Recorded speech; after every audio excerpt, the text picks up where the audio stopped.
Bahujan Samaj party के वरिष्ठ नेता उमाशंकर जी हमारे साथ बातचीत के लिए मौजूद हैं। सर, आज कांची राम जी की पुण्यतिथि थी, क्या कुछ मैसेज देने की कोशिश की गई है? देखिए, चूंकि ये हम लोग मान्यवर जी का जो परिनिर्वाण दिवस है, ये हमेशा मान्यवर कांशीराम स्मारक स्थल पे चूंकि मनाया जाता है। वहाँ पे चूंकि जो गुम्बद है उसमें कुछ अभी मेंटेनेंस का काम चल रहा है, फिर भी हमारे 3 मंडल के लोग वहाँ पे बाहर मान्यवर साहब की मूर्ति लगा करके बड़ा आयोजन हुआ है। 3 मंडल के लोग वहाँ उपस्थित हो रहे हैं। यहाँ पे कुछ हमारे पदाधिकारी माननीय बहन जी के साथ मान्यवर साहब को पुष्प अर्पित किए। इसी तरह से पूरे उत्तर प्रदेश में हर मंडल मुख्यालय पे हमारे सभी पदाधिकारी और कार्यकर्ता साथी मिल करके मान्यवर साहब का परिनिर्वाण दिवस मना रहे हैं। सर, परिनिर्वाण दिवस तो कांग्रेस भी मना रही है और मूवमेंट के रूप में चलाने की बात कर रही है कांग्रेस। ये 2024 का जब चुनाव आया है तब कांग्रेस को याद आया है कि नहीं, हम भी अब परिनिर्वाण दिवस मना लें। और कांग्रेस तो बताए ना कि जब भी सत्ता में रही है तो वह कितना मान्यवर साहब को रोकने का प्रयास की। तो कांग्रेस जो जो की है यह किसी से छिपा नहीं है।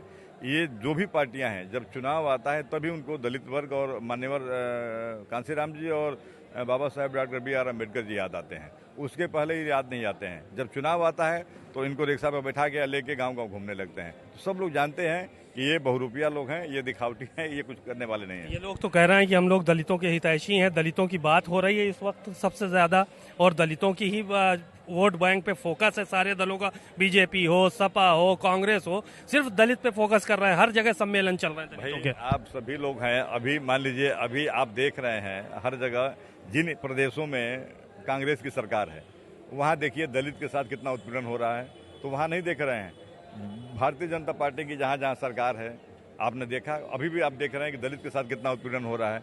और हमारे जो समाजवादी पार्टी के लोग हैं वो भी अब मान्यवर साहब के परिनिर्वाण दिवस को लेकर मना रहे हैं। बताइए, जिन्होंने ये दलित समाज, SC ST OBC जिनको प्रमोशन में आरक्षण की बिल जब आया तो ये सबसे पहले जब माननीय अखिलेश जी जब यहाँ CM थे तो उन्होंने अपने यहाँ बैन कर दिया। और दिल्ली में जब दिल्ली सरकार जब उसको प्रस्तुत करने जा रही थी तो समाजवादी पार्टी के सांसद जी ने उसको फाड़ा। ये किस मुंह के लेके जाएंगे दलित समाज के बीच में कि नहीं हम आपके हितैषी हैं? वो अगर कोई दलित समाज का नौजवान पढ़ा लिखा लड़का अगर पूछ ले खड़ा होकर के कि जब आप सत्ता में थे तो याद है आपने क्या किया, तो इसलिए इन लोगों को तो खुद अपनी करनी पर शर्म करनी चाहिए। जातिवार जनगणना को लेकर क्या कहेंगे? जातिवार जनगणना में न जाने मुझे क्यों दिल्ली की सरकार इतना विलम्ब कर रही है। इन प्रदेश स्तर पर न होकर माननीय बहन जी ने कई बार इस बात को कहा है कि जातीय जनगणना में दिल्ली सरकार को आगे आना चाहिए, केंद्र की सरकार को आगे आकर के, और पूरे देश में एक साथ जातीय जनगणना होनी चाहिए। लेकिन अब कुछ हो सकता है भाई, दिल्ली की सरकार क्यों ऐसा नहीं कर रही है।